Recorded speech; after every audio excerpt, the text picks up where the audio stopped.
अस्सलाम वालेकुम। मुल्क भर में कोरोना के कंफर्म केसेस की तादाद 42,000 से ज़ायद हो चुकी है नाज़रीन, और जो अमवात हैं वो 203 तक पहुंच चुकी हैं।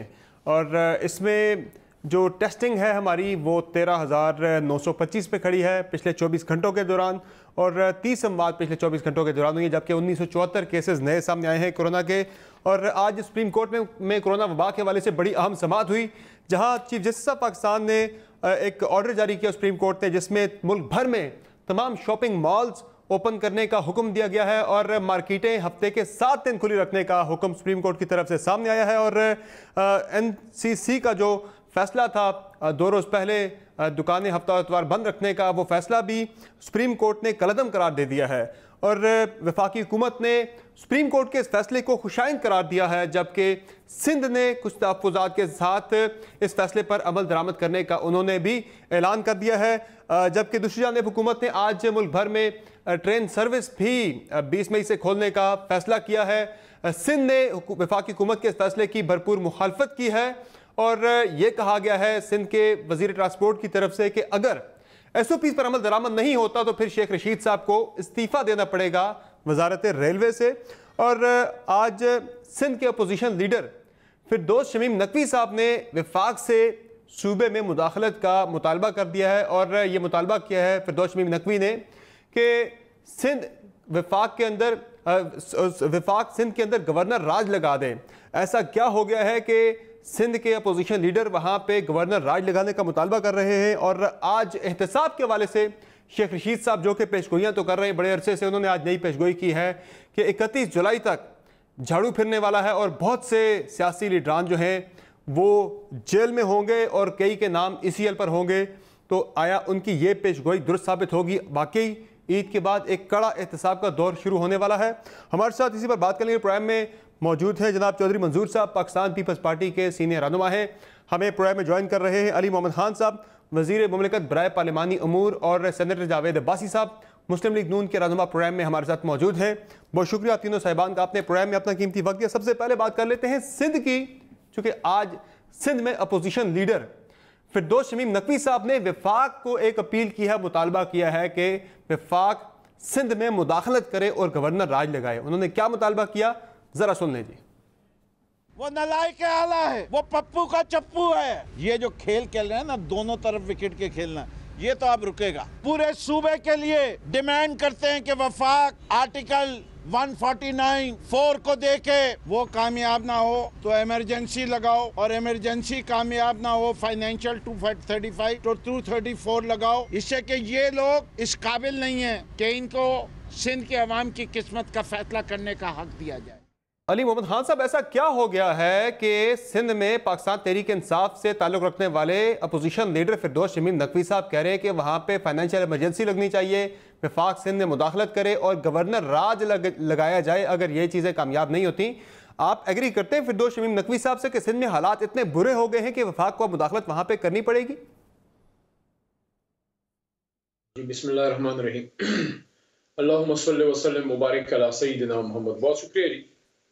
सिंध में इश्यूज तो हर सूबे में हैं। सिंध में बिलखुसूस खासकर कोरोना क्राइसिस के दौरान और उससे पहले भी गवर्नेंस के इश्यूज तो आए हैं, और उस पर वक्तन फ़वक्तन हमारे जो वफाकी वज़रा हैं वो भी वहाँ, उन्होंने भी उस पर अपना नुक्ता नज़र पेश किया है, और काफ़ी सीरियस रिजर्वेशंस हैं उनकी गवर्नेंस पे, खासकर जिस तरीके से कराची के बड़े जो शहर हैं, सिंध के जो बड़े शहर हैं कराची और हैदराबाद, जिस तरह उनको गवर्न किया गया है, और जिस तरह वहाँ गवर्नेंस के मसाइल हैं, पानी के मसाइल हैं, सफाई सुथराई के मसाइल हैं, लोकल गवर्नमेंट के और लॉ एंड ऑर्डर के। लेकिन जहाँ तक गवर्नर राज का ताल्लुक है तो इसको फिलहाल मरकज़ में फेडरल गवर्नमेंट और कैबिनेट में तो इस पर कोई डिस्कशन या डिबेट हुई। कल कैबिनेट की मीटिंग है, उसमें डिस्कस किया जाएगा अगर ये पॉइंट सामने आया। लेकिन गवर्नर राज की डिमांड करना एक एक्सट्रीम स्टेप है। तो मेरा ख्याल है वज़ीर आज़म साहब और काबीना जो है, जब तक उनकी तरफ से इस पे प्रॉपर कोई डिस्कशन ना हो, उस पर कोई राय ना आए, मैं तो इस पे कमेंट नहीं करूंगा, क्योंकि ये बिल्कुल एक आखिरी स्टेप होता है। लेकिन बहरहाल वहाँ गवर्नेंस जो है वो हैं सही। लेकिन आर्टिकल 149(4) के तहत वहाँ पे सूबे को हिदायत जारी करना और वहाँ पे फाइनेंशियल इमरजेंसी 235 के तहत लगाया जाना या फिर 234, वो कह रहे हैं आखिरी स्टेप क्या होना चाहिए अगर पहले 2 स्टेप्स आपके कामयाब नहीं होते। चौधरी मंजूर साहब, ये जो आज जाहिर है पीपल्स पार्टी की गवर्नमेंट सिंध के अंदर और वहाँ के अपोजिशन लीडर ने वफाकी हुकूमत से अपनी ये मुतालबा किया है कि गवर्नर राज सूबे में लगाया जाए। पहले उन्होंने 2 स्टेप्स बताए कि सूबे को हिदायत की जाए वफाक की तरफ से 149(4) के तहत, या फिर फाइनेंशियल इमरजेंसी लगाई जाए, और ये नहीं तो फिर गवर्नर राज। क्या कहेंगे अली मुल्क खान साहब? कह रहे कल कैबिनेट के अंदर मामला सामने आया तो डिस्कस किया जाएगा। ये काफ़ी अच्छे से बात चल रही है। पहले फ़रोग नसीम साहब, ये आपको याद है कि पिछले साल के आखिर पे वो भी ये बात कर चुके हैं कि इस तरह के वहाँ पे 149(4) के तहत वफाक को मुदाखलत करनी चाहिए, सिंध को अहकाम जारी करने चाहिए। कैसे रिएक्ट करेगा सिंध इस मामले पे? देखिए, मेरा नहीं ख्याल कोई सिर्फ यही बात नहीं हुई।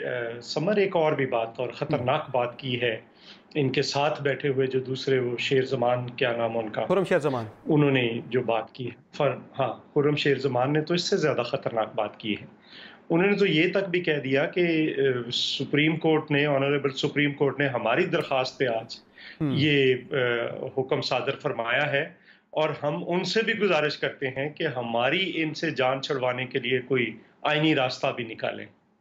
ये तक भी अब सुप्रीम कोर्ट कल कैसे इसको देखती है, इस बात को देखती है, ये भी अब सुप्रीम कोर्ट पे है। मेरी गुजारिश सिर्फ ये है कि जो लोग इस्लामाबाद में बैठे एक मेयर को बर्दाश्त नहीं कर सकते, वो इतनी बड़ी हुकूमत को किसी सूबे में कैसे बर्दाश्त कर सकते हैं? रवैया होता है, एटीट्यूड होता है। सर, मेयर पे तो करप्शन के चार्जेस थे, तो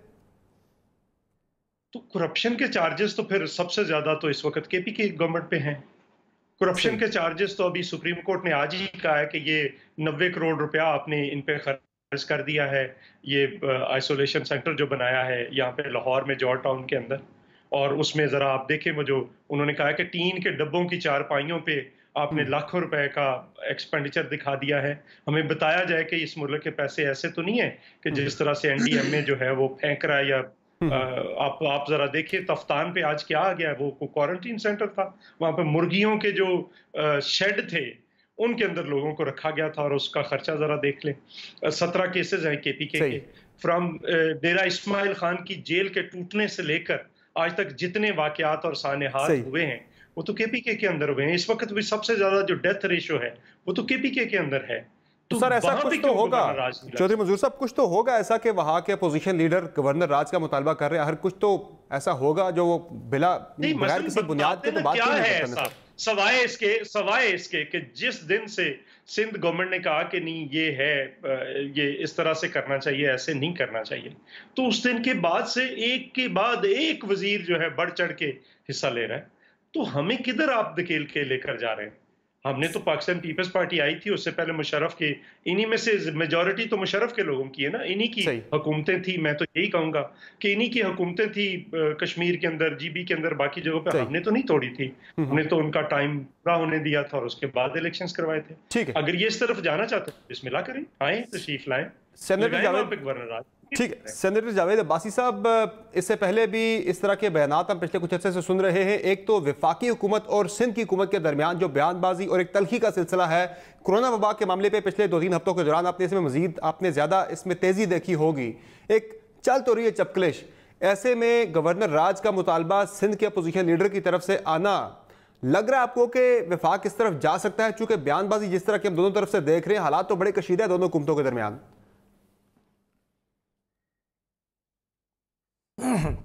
बिस्मिल्लाहिर्रहमानिर्रहीम। बहुत शुक्रिया समर साहब। ये बहुत ही समझता हूँ कि बदकिस्मती है कि इस वक्त जब पाकिस्तान एक बहुत बड़ी वबाई मर्स में घिरा हुआ है, लोग रोज़ डेथ हो रही है, लोगों की वबा तेज़ी से फैल रही है, होना ये चाहिए था कि मरकज़ और सूबे मिलकर सारे और सारी बाकी सियासी जमातें भी और सारे लोग ये एफर्ट करते हैं कि हम अपने लोगों को बचा लें, इस वबा से निकल आएँ, अपनी इकानमी को संभालें। जिस तरह दुनिया के ममालिक जो हैं वो सारे कोऑर्डिनेटेड एफर्ट कर रहे हैं, हम एक दूसरे को गिराने में लगे हुए हैं। और आज ये जो डिमांड की जा रही है कभी भी मुकम्मल नहीं कर सकती। हालात ही नहीं है गवर्नर राज लगाने के, ना कोई लगा सकता है। उसके लिए जो कानूनी तरीक़ाकार है वो आप आइनी तरीक़ाकार वो मुझे बेहतर जानते हैं। लेकिन चूंकि तवज्जो हटाने के लिए, कैसे नॉन इशू उठाने के लिए, जिस तरह पहले 18 अमेंडमेंट का इशू उठा दिया गया जो कोई किसी उसकी बेसिस नहीं थी, उसके बारे में बातें करना शुरू हो गए। आज गवर्नर राज की बात शुरू हो गई है। मैं समझता हूँ कि फेडरल गवर्नमेंट को और प्राइम मिनिस्टर को इस बात पर सख्त एक्शन लेना चाहिए था अपने उस लीडर पे। अब वक्त आ गया है कि हम एक दूसरे के साथ लड़ाई करें, नीचे गिराएं, या आए मिलकर कोऑर्डिनेटेड एफर्ट करें और इस मुल्क से कोरोना का खात्मा करें, लोगों को बहाल करें, लोगों की जिंदगी बहाल करें। कितने मुश्किलात में इस वक्त लोग हैं और हमने अपने मैं तो आपके एक्सपीरियंसेस की बुनियाद पे बदकिस्मती से गवर्नमेंट बड़े अरसे से, मैं तो आपके एक्सपीरियंसेस की बुनियाद पे जानना चाह रहा हूं आपका तबसरा, क्योंकि यही जब पीपल्स पार्टी और नून लीग के दौरे हुकूमत में भी यही मामला चला था कि जब पीपल्स पार्टी गवर्नमेंट थी वफाक में और पंजाब में आपकी हुकूमत थी, उस वक्त भी इसी तरह की तलखी थी, बयानबाजी इसी तरह की जारी रही थी। एंड पे जाके गवर्नर राज पे सिलसिला खत्म हुआ था। यहाँ पे भी ट्रेंड उसी तरह का पैटर्न एक नजर आ रहा है, तो लग रहा है आपको उसी तरह के हालात बन सकते हैं दोबारा? समर साहब देखें, उस गवर्नर राज का भी नतीजा आपने देखा था कि क्या निकला था और फिर बाद में क्या हुआ था, और इस गवर्नर राज का भी नतीजा क्या निकलेगा, और आज से पहले जितने भी गवर्नर राज लगे उनका नतीजा क्या निकलेगा। ये कौन होते हैं गवर्नर राज लाने वाले सिंध के ऊपर? वो सिंध में कलेक्टेड हुकूमत है, वो काम कर रही है, उसके लोगों ने उसको वोट दिया है, उसको चीफ मिनिस्टर को हटाने का तरीका आइन में मौजूद है। उस तरीके के साथ इस चीफ मिनिस्टर सिंध के खिलाफ अगर किसी के खिलाफ वोट ऑफ नो कॉन्फिडेंस लाकर उन्हें हटाया जा सकता है, उसकी हुकूमत खत्म की जा सकती है। तो अगर यहाँ बैठकर इस्लामाबाद बैठकर अगर सूबे के ऊपर कोई वार करेगा और सूबे के ऊपर गवर्नर रोज नाफज करेगा या इम्पोज करेगा, ये फेडरेशन को कमज़ोर करेगा, ये इस मुल्क की खिलाफ साजिश करेगा। और मैं नहीं समझता कि कोई ये इतनी बड़ी बेवकूफ़ी ये कर सकते हैं, लेकिन इस डिस्कशन में भी शामिल होना, और वो जो वहाँ के अपोजिशन लीडर है, मैं समझता हूँ कि आपका इतना बड़ा चैनल है, उनकी बात को कितना हम सीरियस लेके सर अपोजिशन लीडर है, ये इस तरह की बातें एक जो असेंबली में बैठे अपोजिशन लीडर है, ऐसी बात जरूर करता है कि रात मेरा टीवी में मेरा खबर चल जाए या टीवी पे मैं आ जाऊं रात को, वो अपनी खबर चलाने के लिए उन्होंने ये बात की होगी। सर फिर बहुत सारे बयानात ऐसे हैं जो शायद खबर चलाने के लिए हों, लेकिन एक सूबे के अंदर बैठा एक अपोजिशन लीडर मुतालबा कर रहा है वफाक से, तो जाहिर है सिग्निफिकेंस उस बयान की होगी। और ये इस तरह की बातें पिछले कुछ अर्से से चल भी रही है, ट्रेंड भी इस तरह की गुफ्तगू तो चल रही है। क्या उस अपोजिशन इससे पहले भी क्वेश्चन रह गई है जो गैर, इससे पहले फरोग नसीम साहब भी एक दफा सूबे को, सर इससे पहले फरोग नसीम साहब भी इस तरह की बात एक दफा कर चुके हैं। मैं जरा चाहता हूँ वो भी आपको याद करा दी जाए, उन्होंने क्या बात की थी, जरा सुनाएं जी।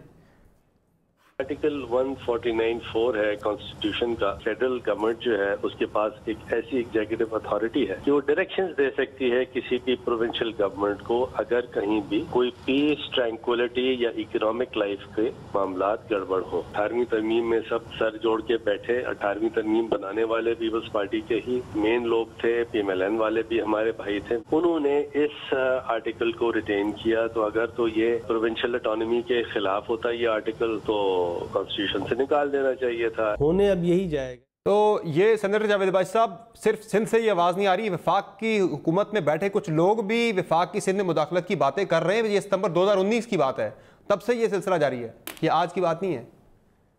वो जी मैं समर साहब मैं आपको बता दूं कि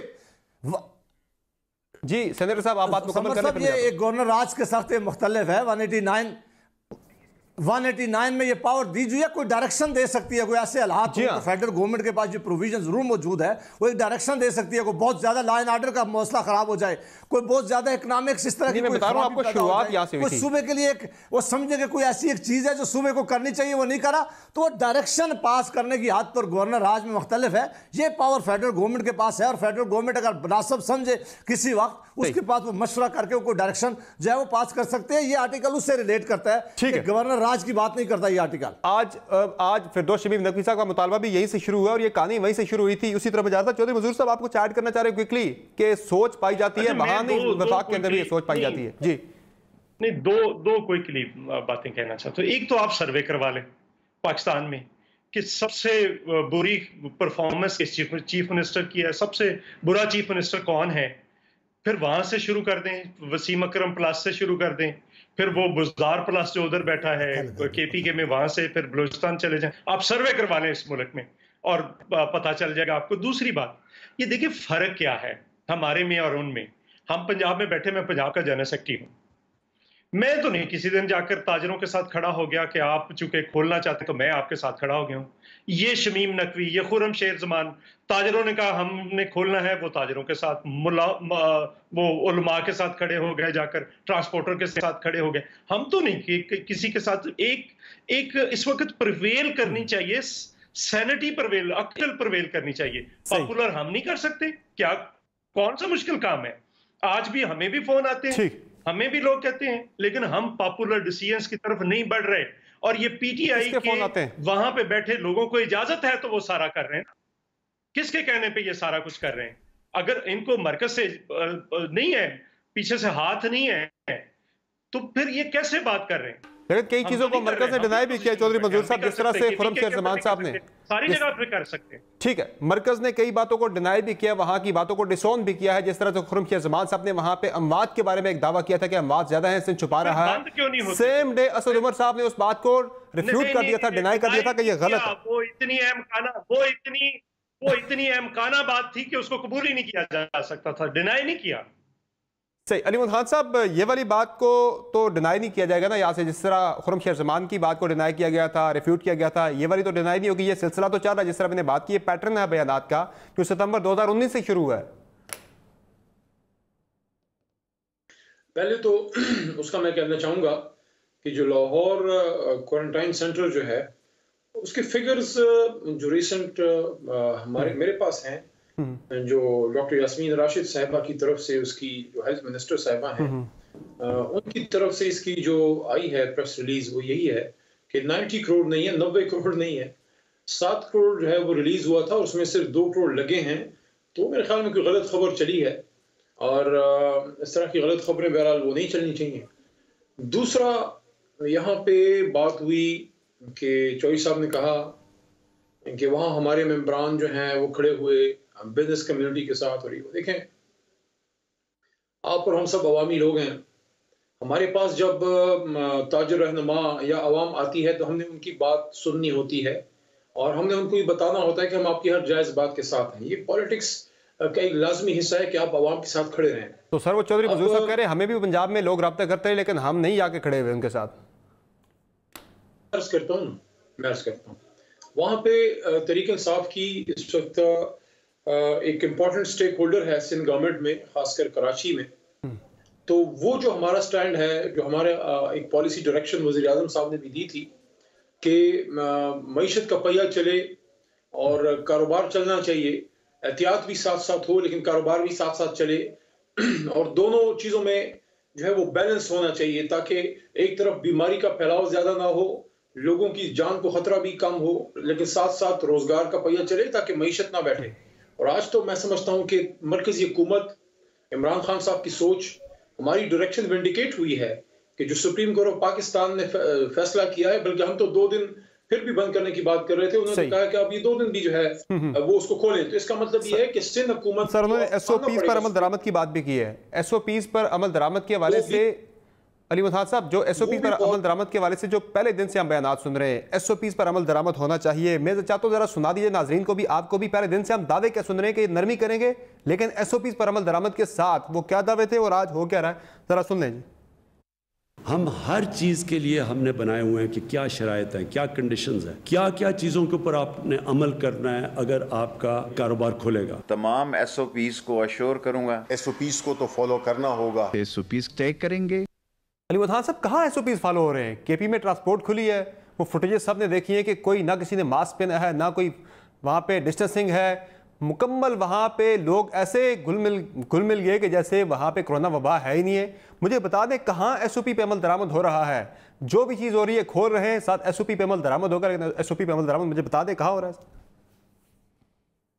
देखिए, एसओपी पे अमल दरामद तो होना चाहिए, उसमें सूबाई हुकूमत, सिविल एडमिनिस्ट्रेशन अपना किरदार भी अदा कर रही है, लेकिन इस बात से भी इनकार मुमकिन नहीं है कि बड़े लेवल पे अवाम जो है उस तरीके से, जब से ये क्राइसिस आया है तो रूरल एरियाज में अवाम ने उसको उस तरह से सीरियस नहीं लिया जिस तरह शहरों में या बड़े कस्बात में, शायद उसमें अवेयरनेस का भी एक फैक्टर हो।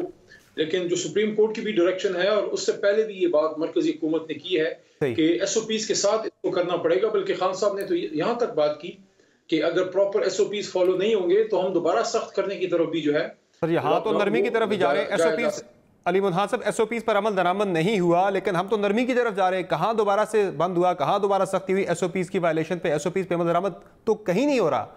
यहाँ मार्केट्स के अंदर आप देखें कोई एसओपीज फॉलो नहीं हो रहे, मसाजिद के अंदर भी बहुत कम फॉलो हुए, ओवरऑल नहीं हुए। यहाँ जुलूस निकले, यहाँ पे दोबारा से आज मुफ्ती तकी उस्मानी साहब ने कह दिया कि हम अब फॉलो नहीं करेंगे, हम अब आखिरी अशरे में जुमे के इज्तिमात भी होंगे, नमाज पंजगाना भी होगी और तरावी भी होगी, ईद के इज्तिमात भी होंगे। उन्होंने कहा बहुत हमने फॉलो कर लिया, अब नहीं करेंगे, बाकी लोग नहीं कर रहे, हम भी नहीं करेंगे। हाँ, बहरहाल एक एहतियात तो सबको करनी चाहिए, वो तो सबका उसमें फायदा है, उसमें मरकजी या सूबाई हुकूमत का तो इसमें कोई वो नहीं है, एनफोर्स करनी पड़ती है सर। जाहिर है उसमें सूबाई हुकूमतों का और सिविल एडमिनिस्ट्रेशन का एक रोल है जो वो अदा करेंगे, लेकिन इस पे वज़ीर आज़म साहब ने जो बात की थी वो बड़ी अहम है कि जब तक अवाम की तरफ से एक लेवल तक ताउन नहीं आएगा तो आप हर बस में हर जगह डंडा लेके पुलिस वाला खड़ा तो नहीं हो सकता, ये तो पॉसिबल ही नहीं है। दूसरी बात यह है कि समर अब्बास साहब सर फिर ये ट्रैफिक सिग्नल्स भी खत्म कर दे सर, अगर आप इस लॉकडाउन को ईज की तरफ नहीं लेके जाते, क्या हाल है आपके पास? अगर पाकिस्तान की मईशत का भट्टा जो है वो बैठ जाता है और लोग बेरोजगार होते हैं, लोगों के पास खाने को कुछ ना हो, उस एनआरकी का फिर कौन जिम्मेदार होगा? तो मरकजी हुकूमत ने दोनों चीजें देखनी है, सिर्फ कोरोना ही तो नहीं है, दुनिया में बहुत बड़ा क्राइसिस है, उससे निकलना भी है, लेकिन साथ साथ आपने मुल्क को भी चलाना है, मुल्क का कारोबार तो बंद नहीं कर सकते। चौधरी मंजूर साहब, आपने कहीं देखे हैं एसओपीज का जिक्र हम बहुत सुन रहे हैं, ये एसओपीज आपको कहीं नजर आए हैं? इन पे अमल दरामद होते हुए बहुत कम कहीं हुआ है ऐसा, और जो दावा था कि एसओपीज पर अगर अमल दरामद ना हुआ तो दोबारा से सख्ती कर देंगे, दोबारा से लॉकडाउन हुआ, वो आपको कहीं होता नजर आया? नहीं, देखिए ये तो कोई सवाल ही नहीं है, कहीं पे है एसओपीज तो, लेकिन ये इशू ही नहीं है। एसओपीज अब बेमानी हो गए हैं। आज मतलब मैं तो ये गुजारिश करना चाहता हूँ दस्त बस्ता सुप्रीम कोर्ट से एक गुजारिश करना चाहता हूँ कि आप कम से कम इस मुल्क के हर सूबे से एक एक दो दो डॉक्टर्स को बुलाकर सुन लें, उनसे सुन ले वो क्या कहते हैं, फिर आप उनकी बात सुन के फिर जो मर्जी ऑर्डर पास कर दें। क्योंकि इस हुकूमत में तो जिम्मेदारी नहीं ली थी। इमरान खान साहब ने कहा था कि अगर एसओपीज पे अमल दरामद ना हुआ तो जिम्मेदारी फिर लोगों पे होगी। तो अब मुझे कई हुकूमती लोगों ने कहा जी कि अब तो चूंकि सुप्रीम कोर्ट ने कह दिया है तो अब जिम्मेदारी किसकी है? कल को जिम्मेदारी इन्होंने इस हुकूमत ने सुप्रीम कोर्ट पर डालनी है। तो इसलिए जरूरी है कि आप अगर किसी की दुकान सील नहीं कर सकते, अगर किसी को बंद नहीं कर सकते, अगर किसी को कुछ कह नहीं सकते, तो इंसामिया के पास कौन सा टूल है कि वो इंप्लीमेंट करा दें एसओपीज पे? कोई नहीं हो सकता। यही हो सकेगा फिर इंसामिया करेगी कि जाकर कहेगी जी हमने उनको कहा जी आपके हुक्म पे कि एसओपीज पे अमल दरामद करें, नहीं हो पा रहा। तो ये मुझे जो लग रहा है हम एक खतरनाक सूरत हाल की तरह, आज वो इन्हीं हुकूमत के एक वजीर फवाद चौधरी साहब ने कहा है कि ये अगले आने वाले दिन जो है जिस तरह से हमने खोला है तो ये पीक पे हम जाने वाले हैं। तो अगर आप पीक पे चले गए, लेकिन सर रिस्पांसिबिलिटी किस पे आएगी? फिर लिया, अगर तबाही भी कर ली, अगर तबाही भी सारी कर ली और फिर बंद भी कर दिया तो फिर किसकी जिम्मेदारी होगी? कौन सुनेगा फिर? और क्या हम नहीं देख रहे अपनी अमवात को? और अगर हम ये समझ रहे हैं कि खुदा का शुक्र है अमवात 900 हुई हैं, 1800 नहीं हुई, खुदा का शुक्र है केसेस 40,000 हुए, 50,000 नहीं हुए, खुदा का शुक्र है कि अभी हमारे 70% वेंटिलेटर्स जो हैं वो खाली पड़े हैं, अगर ये सोच के साथ हम आगे बढ़ रहे हैं तो आगे तो फिर एक तबाही का मंजर है जो सबको सारे साइंटिस्ट जो, लेकिन चौधरी मंजूर साहब सुप्रीम कोर्ट की तरफ से जो आज अहकामात आए हैं वो इस हद तक तो देखें ना, जो आप जुम्मा हफ्ता त्वार बाजार बंद कर देते हैं, हफ्ता त्वार और बाकी दिन खोल देते हैं, कोरोना कोई तखसीस तो नहीं करता कि उसने हफ्ता और इतवार को नहीं आना और बाकी दिनों में आना है। ये तो बिल्कुल गैर मंतकी था कि आपने कुछ दिन बंद कर दिए। उससे हो ये रहा था कि जब आपने कुछ दिन कारोबार बंद रखे तो फिर वो रश बढ़ जाता था। देखिए गैर मंतकी इसलिए नहीं था कि रश तो नेचुरली बड़ा है, ईद की भी वजह है। लोग अगर अपने बच्चों की जिंदगियों से ज्यादा अपने बच्चों की जूतियों ज्यादा अहमियत समझते हैं तो फिर ठीक है। एक बात दूसरी गुजारिश ये है कि देखिए जुम्मा को, हफ्ता को, इतवार को छुट्टियों में ज्यादा लोग बाहर निकलते हैं, ज्यादा रश होता है, तो इस वजह से ये था। लेकिन अगर सुप्रीम कोर्ट ने कहा है तो वो उन्होंने खोला है, सबने खोला है। और कल दोबारा मेरे ख्याल हेयरिंग है तो दोबारा हेयरिंग में सारे लोग अपनी अपनी बात को लेकर जाएंगे। ठीक, चलें मुझे एक मुख्तसर ब्रेक लेनी, ब्रेक से वापस आएंगे तो सेनेटर जावेद अब्बासी साहब से सुप्रीम कोर्ट के आज के फैसले पे उनकी राय लेंगे, चूंकि वो वकील भी हैं, सुप्रीम कोर्ट के सीनियर कानूनदान भी हैं। बातों की छोटे से ब्रेक के बाद हमारे साथ रहेगा।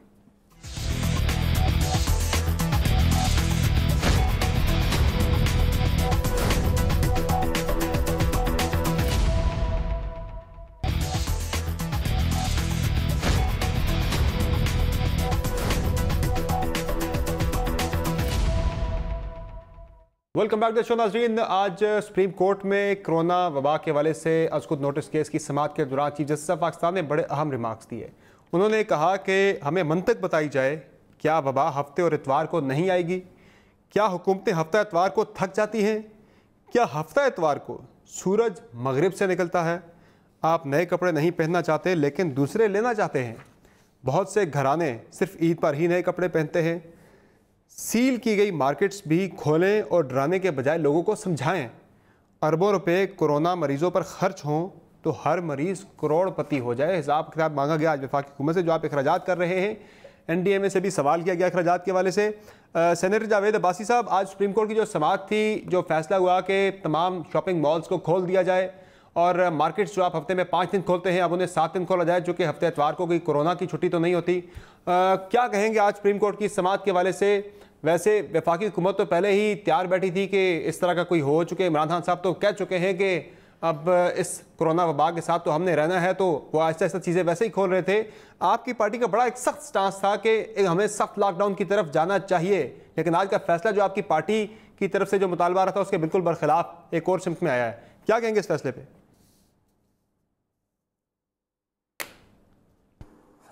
समर साहब, जब एग्जेक्टिव अपने फैसले टाइम पे नहीं करती, जब एग्जेक्टिव जो है वो सूबों को मिलाकर फैसले नहीं करती, जब एग्जेक्टिव सूबों के साथ लड़ाई करती है, जब देर करती है, तो फिर ये मामलात किसी अदालत में जाते हैं, फिर अदालतें जो हैं वो मामलात डिटरमिन करती हैं। आज जो मामला सुप्रीम कोर्ट ऑफ पाकिस्तान ने कहा है कि अमली तौर पर आज से 3 दिन पहले या 4 दिन पहले जब से ये लॉकडाउन ख़त्म किया गया था, पाकिस्तान में अब लॉकडाउन नाम की कोई चीज़ ही नहीं है, ना कोई SOPs को मान रहा है। उसी तरह रश मार्केटों में हो जा रहा है। पिछले 4-5 दिनों से पहले भी अमली तौर पर यहाँ को बड़ा ज़्यादा लॉकडाउन नहीं था, लेकिन अगर कुछ थोड़ा बहुत था भी तो वो भी प्राइम मिनिस्टर साहब की स्पीच के बाद ख़त्म हो गया था। और सुप्रीम कोर्ट ने भी फिर आज वो ये कहा कि आपने अगर आधा लॉकडाउन खोला हुआ है, आधे आपने अमली तौर पर, तो सारे लोग आज बाहर निकले हुए हैं, और अगर बाकी जिनको आपने रोका उनको भी ना रोकें।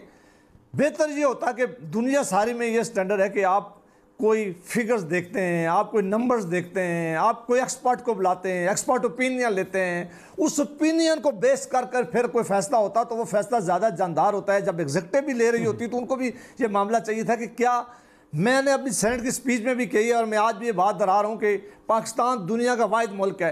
पहले जब दुनिया पूरी में उस वक्त लॉकडाउन नरम किया गया या ख़त्म किया गया जब अमवात में बहुत ज़्यादा कमी आ गई है और इन्फेक्शन रेट में भी कमी आई है। पाकिस्तान में इन्फेक्शन रेट भी बहुत तेज़ी से बढ़ रहा है, अमवात भी तेज़ी से बढ़ रहे हैं, और लॉकडाउन भी सारा खोल दिया गया है, और SOP भी कोई नहीं मान रहा, बल्कि SOP नाम की कोई चीज़ ही नहीं है। हम क्या कह रहे थे? हम कह रहे थे कि देखें, ये डॉक्टर इस वक्त फ्रंट लाइन पर लड़ रहे हैं, बड़ी अपनी जानें दे रहे हैं, कब तक ये जानें देते रहेंगे? कोई मेहरबानी करके ऐसा काम करें कि ऐसा ना हो कि हम किसी ऐसी गली में चले जाएं, किसी ऐसी डार्क उस स्ट्रीट में चले जाएं, ट्रेनें भी खुल गई हैं, आज से ट्रेनें भी ओपन कर दी हुकूमत ने, क्योंकि हमारे यहाँ कोरोना बढ़ रहा है। वो तो हुकूमत आज से ट्रेन भी खोलने का फैसला कर लिया। ये एटीट्यूड पाकिस्तान के लोगों में, समर साहब एक बात कहने देंगे, पाकिस्तान की हुकूमतों और लोगों में ये एटीट्यूड आ गया है, हर एक ये समझना शुरू हो गया है कि यहाँ कोरोना ख़त्म हो गया है, हम कोरोना से गुजर गए हैं, जिस कोरोना ने जितना नुकसान करना था वो नुकसान कर चुका है, लिहाजा अब हमें हिफाजत करने की ज़रूरत नहीं है, अब हमें लॉकडाउन करने की ज़रूरत नहीं है। ये जो कैजुअल एटीट्यूड है, अल्लाह ना करे कहीं हमें किसी बहुत बड़े हादसे का शिकार ना केसेस के एतबार से हम 20वें नंबर पर तो हैं, फंस गया है, फिर ना हमारे अस्पताल हमें कैटर कर सकेंगे, ना ये हुकूमत कैटर कर सकेगी मरीजों को। ठीक है, अली मोहम्मद खान साहब, आज ट्रेनें खोलने का भी ऐलान हुआ है और शेख रशीद साहब ने तो उसमें कोई, उन्होंने ये भी कहा है कि बड़ी उम्र के लोग भी उसमें होंगे, और उन्होंने क्या बात की थी ज़रा सुन लें सर। कोई पाबंदी नहीं है उम्र के हिसाब से, हमारे यहाँ रेलवे में कोई पाबंदी नहीं है। बच्चे, बहनें, बेटियां और बुजुर्ग कैबिन बुक करते हैं। हम किसी सूबों के भी मुताबिक नहीं है, और हम जो हैं ये मरकज़ की सवारी हैं, प्राइम मिनिस्टर का फैसला है। अब अली खान साहब, सिंध की तरफ से तो मुखालफत की गई है इस फैसले की बड़ी सख्त, या आप तो कहते थे कि फैसले इत्तफाक राय से होते हैं, NCOC के अंदर बातचीत होती है। सिंध कह रहा है कि हमने तो इस चीज़ की बड़ी सख्त मुखालफत की है, फिर भी आप ट्रेन खोल रहे हैं। वो तो कह रहे हैं अगर SOPs पे अमल दरामद नहीं होता तो शेख साहब को फिर इस्तीफा देना पड़ेगा। ये बात यहाँ तक सिंध की तरफ से मुतालबा आ गया है। देखिए, अभी कुछ आर्गुमेंट्स, कुछ दलाइल बैरिस्टर अब्बासी साहब ने दिए हैं, तो सो मोटो नोटिस है, उसमें जाके ये प्रो बोनो पेश हो जाए, ये आर्गुमेंट्स वहां सुप्रीम कोर्ट ऑफ पाकिस्तान को दे दे। वही बात जो मुल्क का वज़ीर आज़म कर रहा था पिछले 2 महीने से, आज जब सुप्रीम कोर्ट ऑफ पाकिस्तान कह रही है तो अब इनको मानना पड़ रहा है कि नहीं पड़ रहा? ये बात कर रहे हैं सबको साथ लेके चलने की, यही तो हम रो रहे थे। यही तो बात होती है कि ये इस क्राइसिस में 18वीं तरमीम टेस्ट हुई है। या तो फिर आप इस तरह करें कि मुल्क से वज़ीर आज़म का ओहदा खत्म कर दें और ये वज़ीर आला के हवाले कर दें पाकिस्तान को, या फिर वज़ीर आज़म के हाथ में कुछ इख्तियार रहने दें, कुछ पॉलिसी डायरेक्शन रहने दें। वो अल्लाह का बंदा जो है, वो अल्लाह का वली आपको पिछले 2-2.5 महीने से चीख रहा है, वो दरखास्त कर रहा है पूरी कौम को और तमाम सूबों के सामने अपनी पॉलिसी पेश करे कि खुद हुजूर वाला ये मुल्क गरीब मुल्क है, ये निकल आए हम, ये मैं इधर जो है कोट पहन के और बाकी दोस्त कोई सूट टाई वगैरह पहन के हम असेंबलियों में इधर उधर बात करते हैं। व्हाट अबाउट दोज पीपल जो कि पाकिस्तान के चारों तरफ जो है वो भूख और नंग और अफलास है। इमरान खान ने तो 2 साल में ये भूख और नंग और अफलास नहीं फैलाई। ये मुल्क आपने इसी तरह हमारे हाथ छोड़ा, तो उन्होंने तो जो लोग उनके हाथ, यहाँ ये बड़ी अफसोस वैसे समर अब्बास साहब बात आती है कि सब नहीं, लेकिन कि कुछ इंतहाई मैं कहूंगा नाक़िबत अंदेश दोस्त अपोजिशन के, वो ये बात करते हैं भूख से तो कितने मर गए। और भाई भूख से जिस्मानी तौर पे मरना जरूरी नहीं है। पहले जिस रात आपका बच्चा भूख से बिलक रहा होता है वो मरता नहीं है। तो सर ट्रेन पे सफर करने से कौन सा लोगों को पैसे मिलना शुरू हो जाएंगे? ये अली मोहम्मद खान साहब, ये नहीं सा मतलब है कि आपकी हुकूमत जो करना चाह रही थी यही सारा कुछ सब कुछ खोलना आप चाह रहे थे, थोड़ा सा दबाव में थे, पॉलिटिकल प्रेशर था, आप नहीं कर पा रहे थे, वो काम आज सुप्रीम कोर्ट ने आपका आसान कर दिया? नहीं देखें, ये इस तरह से इसको ये रंग देना, सुप्रीम कोर्ट ने वो कर दिया, ये कर दिया, वो ये करना चाहता कि यही जब हम कह रहे थे नहीं मान रहे थे। भाईजान मेरी बात सुन लें, हमने मरकज ने जो उसका इख्तियार था उसके मुताबिक उन्होंने सपोर्ट की सूबे की। जिस सूबे ने फुल लॉकडाउन करना था हमने कहा था या अल्लाह या बिस्मिल्लाह, बंद हो गया जी, एयरपोर्ट बंद हो गया जी, आपका पोर्ट बंद हो गया जी, आपका रेलवे ट्रांसपोर्ट सारा बंद हो गया, कम्युनिकेशन बंद हो गया, करो लॉकडाउन। मेरा यहाँ सवाल है, चौधरी साहब बैठे हुए, कितने % लॉकडाउन किया पहले हफ्ते में कराची में करने? चलो सिंध को पूरे को छोड़ दें, सही। What about only Karachi? 50% बंद कर पाए? यार ख्याली दुनिया में ना रहें, अमेरिका इंग्लैंड की बातें छोड़ें, पाकिस्तान के मारूजी हालात की बात करें। अल्लाह ने हम पे करम किया है, तो वो भी आपसे कह रहे हैं कि आप उनकी मिसालें ना दें, लेकिन हम दोनों हमने मरीज हमने इस बीमारी का भी सोचना है और हमने उन करोड़ों लोगों का सोचना है। आप मुझे बताएं कितने लोगों के कारोबार बंद हुए हैं?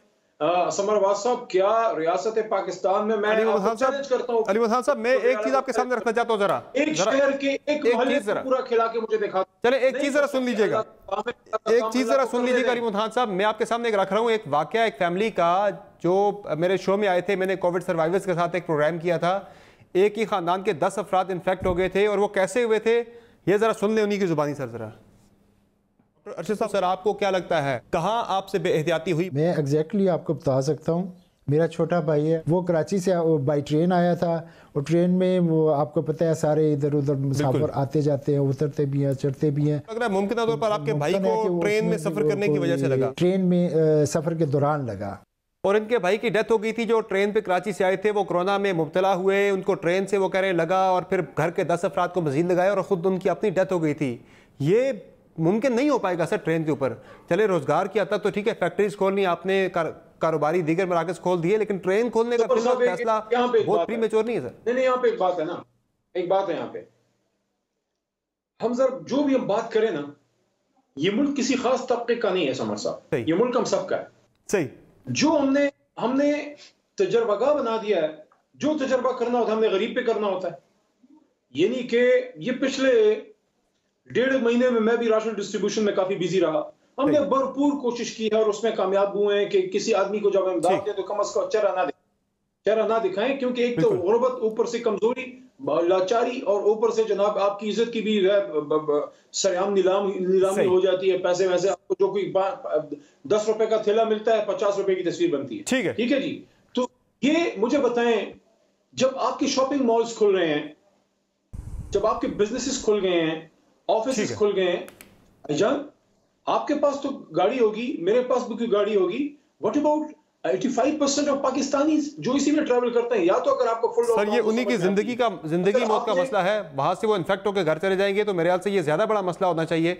मैं यही मामला चौधरी मंजूर साहब के साथ रखता हूँ। चौधरी मंजूर साहब, बंद कर दें, फिर सारा बंद कर दें और कोई इंतजाम करा दें कि घर गर्म पानी और राशन पहुंचा सके, तो हम भी 1 महीने के लिए बंद करके आराम से बैठ जाएंगे। इस तरह नहीं होता। प्रैक्टिकल बात यही है। और सुप्रीम कोर्ट ने आज इमरान खान साहब के स्टैंड को विंडिकेट किया है। उन्होंने इस बात को माना है कि वज़ीर आज़म सही बात कर रहा था, सही डायरेक्शन दे रहा था। और जो लोग ख्याल की जन्नत में रह रहे थे ना कि फुल लॉकडाउन, किधर फुल लॉकडाउन? आपने लड़काने में तो नहीं किया, बाकी आप सिंध में पूरा क्या करते हो, पूरे पाकिस्तान में क्या करते हैं? चौधरी मंजूर साहब, ठीक है, मैं उनका मौका ले लूं सर इस पे जरा, मुझे फिर एहतियात कर सकते हैं। उसके आगे आपने मुल्क के निजाम को चलाना है भाई। चौधरी मंजूर साहब, ये ट्रेन खोलने का फैसला जो आज का हुआ, मुझे ये बताएं, इस फैसले पे मुझे ये बताएं। जी मुझे इस बात की समझ नहीं आ रही कि पाकिस्तान दुनिया में वाहिद फेडरेशन है। क्या पाकिस्तान दुनिया का वाहिद मुल्क है जहाँ पे कोरोना आया है? और अब इनको इतना नहीं पता कि यहाँ पे अफ्रीका के ममालिक ने लोगों को इमदाद दिया। आपने क्या दिया है? आपने सिर्फ ऐलान किया है, गरीबों का नाम लेते हैं। गरीबों को दिया क्या है? सिवाय बेनजीर इनकम सपोर्ट प्रोग्राम के पैसों के, वो भी 4 किस्तें रोककर। बाकी आपने दिया क्या है? आज आप पूछ रहे हैं लोगों को कि जो फैक्ट्रियों से बेरोजगार हुए हैं वो पोर्टल में अपने आप को रजिस्टर कराएं 3 महीने बाद। ये आपकी मैनेजमेंट है। और दूसरी बात, ये फिर कहना होगा, ये मैं बार बार एक बात दोबारा करने लगा हूं, ये सुप्रीम कोर्ट पे डालेंगे। सुप्रीम कोर्ट को कल, ऑनरेबल सुप्रीम कोर्ट को कल वजाहत करनी पड़ेगी कि कौन जिम्मेदार होगा। हम चाहते हैं कि जो ये कह रहे हैं ये ठीक हो, लेकिन अगर कल को हालात बिगड़ते हैं तो किसी को जिम्मेदारी लेनी पड़ेगी। सर वो तो कह रहे हैं हमारा मौका विंडिकेट हुआ है। वो यही कह रहे हैं ना, तो फिर इसका मतलब इनको जिम्मेदारी लेनी पड़ेगी। दूसरी गुजारिश ये है मेरी कि जरा दुनिया में सक्सेसफुल मिसालें देख लें। आप ये कहते हैं कि अमेरिका की, और मैं वियतनाम की मिसाल देता हूँ। वियतनाम की 1450 किलोमीटर चाइना के साथ सरहद है। उन्होंने पांच को, वो उनकी भी 10 करोड़ की आबादी है। कोई छोटा मुल्क नहीं है। 10 करोड़ की आबादी वाला कोई छोटा मुल्क नहीं होता। कोई वो बहुत ज्यादा तरक्की याफ्ता मुल्क नहीं है, तरक्की पजीर मुल्क है। ठीक। उन्होंने 300 सिर्फ केसेस आए, उन्होंने सारा कंट्रोल करके, अब एक केस भी नहीं है। उन्होंने स्कूल वापस खोल दिए, वो फैक्ट्रियां वापस खोलने चले गए। वो 6 या 8 से गिने और जब एक में समर अगर ब्रेक के बाद आपको बात मुकम्मल करने का मौका दे दूं, अगर मुझे ब्रेक लेनी पड़ रही है, ब्रेक के बाद आप यहीं से आगे कंटिन्यू कर लीजिएगा चौधरी साहब। मैं माजरत खाऊं, नाज़रीन ब्रेक लेते हैं, ब्रेक से वापस आएंगे तो डिस्कशन यहीं से आगे कंटिन्यू करेंगे। हमारे साथ रहेगा।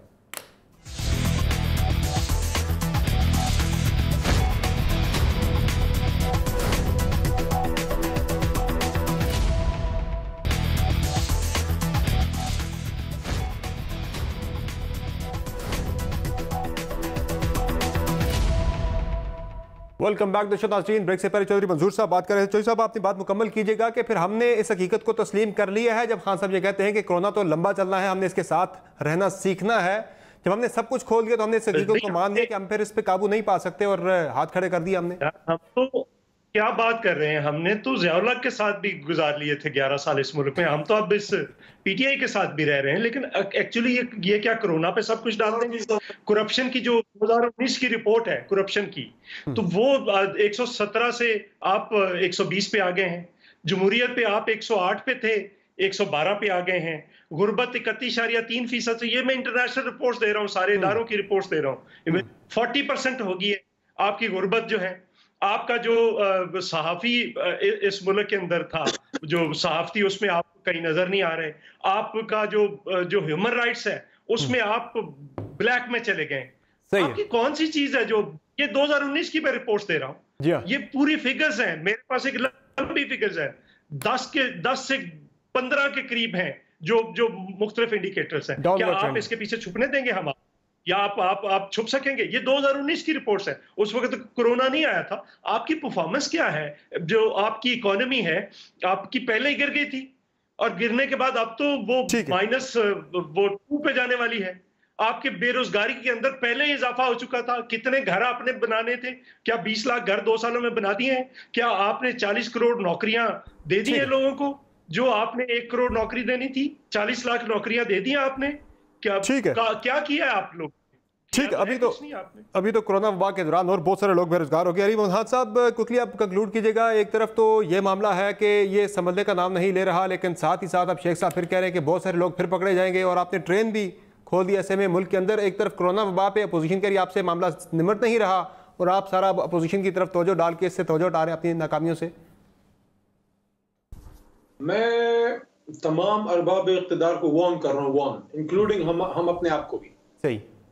निकल आए इस ख्याल की जन्नत से और अपने आप को धोखा देने की इस एक मसनूई सी दुनिया से, और इंसाफ और हक की बात करें।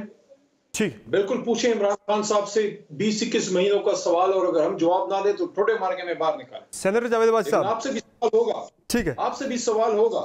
सन 71, 72, 73 से सिंध पे आप बैठे हैं, आपसे सवाल होगा।